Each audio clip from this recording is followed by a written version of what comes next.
let's talk about AI. Right now, it feels like it's absolutely everywhere, doesn't it? The investment is just off the charts, and every company seems to be scrambling to get a piece of the action. But, and this is the big but, is this for real? Or are we all just watching a massive bubble inflate, waiting for it to pop? So, that's the central mystery we're going to tackle together in this explainer. We're going to play detective here, look at the evidence for, look at the evidence against, and by the end, you'll have what you need to make up your own mind. All right, to really get this, we've got to set the scene. And wow, this all happened fast. Think about it. Back around 2020, the investment surge really starts to pick up steam. Fast forward to 2023, and boom, you've got massive corporate build-out. Everybody is jumping in. And that lands us right here, in 2025, with a lot of people whispering, have we hit peak hype? I mean, seriously? This whole 2020 to 2025 period? It's been absolutely wild. We're talking about a level of frenzy that has completely reshaped entire markets and rewritten corporate playbooks in like the blink of an eye.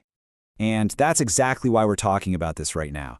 It feels like we're at a tipping point. You've got analysts out there waving red flags saying, hey, if this thing's a bubble, it could pop as soon as next year, especially if the economy as a whole starts to look shaky. Okay, so let's put on our detective hats. Is this all just smoke and mirrors? It's time to look at the hard evidence. We're going to dig into 6 classic signs of a bubble, the kind of warning lights that many experts are saying are blinking bright red all over the AI sector right now.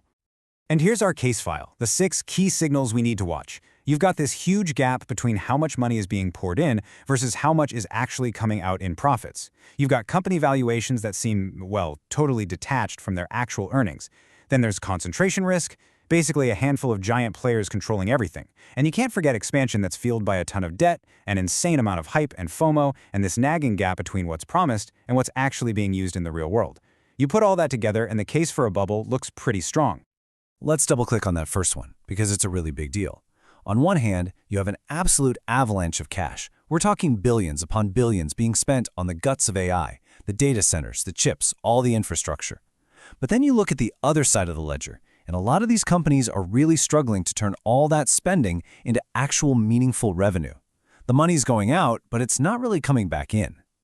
And right there, that disconnect, that is a classic textbook bubble indicator. It means valuations are floating on a cloud of future promises, not on the solid ground of current cash flow. It's basically a bet on someday, and well, that's a pretty risky bet to make. Okay, so the case against AI seems pretty solid, right? Well, just when you think you've got it figured out, here comes the plot twist, because it's just not that simple. There's a whole other side of this story that we have to consider. And it starts with this thought: a boom doesn't always end in collapse. That's so important. We tend to think boom and bust is the only cycle, but it's not. History actually shows us things can play out in different ways. So why might this time be different? Well, there are 3 really compelling reasons. For one, if you look at past bubbles, like the dot-com bust, the patterns don't quite line up with what's happening in AI. Second, and this is a big one, real, tangible stuff is being built. This isn't just vaporware. The infrastructure is real and people are actually starting to use it, creating a solid foundation. And finally, you gotta remember, AI isn't just one thing. It's this complex, layered industry. So even if some parts get a little overheated, other parts can be totally stable. In fact, some experts are saying we've got it all wrong. This isn't a bubble. It's what they call a capital expenditure supercycle. Sounds complicated, but the idea is simple. Instead of a short, speculative frenzy, this is a long, drawn-out period of massive investment in game-changing technology. Think about the build-out of the railroads or the internet. It's foundational stuff that powers growth for decades to come. So, where does that leave us? We've got compelling arguments on both sides. The bubble case is strong, but you can't just dismiss the supercycle idea. So what happens next?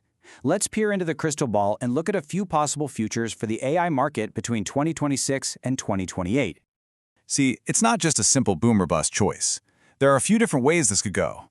First, you could have a correction. Yeah, a sharp drop, but not a total wipeout. Or maybe we see a consolidation, where the stronger, healthier companies start buying up the weaker ones, which actually stabilizes the whole market. And then there's the third path, stable growth. The crazy hype dies down, and what's left is a steady, mature industry that grows for the long term. All right, we've heard the arguments for a bubble, and we've heard the counter-arguments. We've looked at all the evidence. So, what's the verdict? What's the one key thing you should walk away with? And the verdict is, it's not a simple yes or no. Honestly, if anyone tells you they know for sure, you should probably be a little suspicious.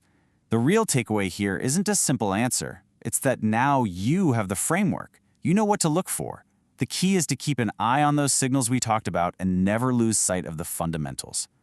So here's your toolkit for staying critical. First, question the hype. Every time you see a breathless headline, take a step back. Second, follow the money. Focus on the companies with real revenue, real profits. And third, really train yourself to see the difference between speculation, which is just betting, and real value creation, which is actually building something that lasts. And that's really the bottom line, isn't it? The hype is undeniably real. The investment? That's real too. You can see it in the bank accounts. But the only question that truly matters, the one that everything hinges on, is this: is the value? And the answer to that is going to shape our world for years to come.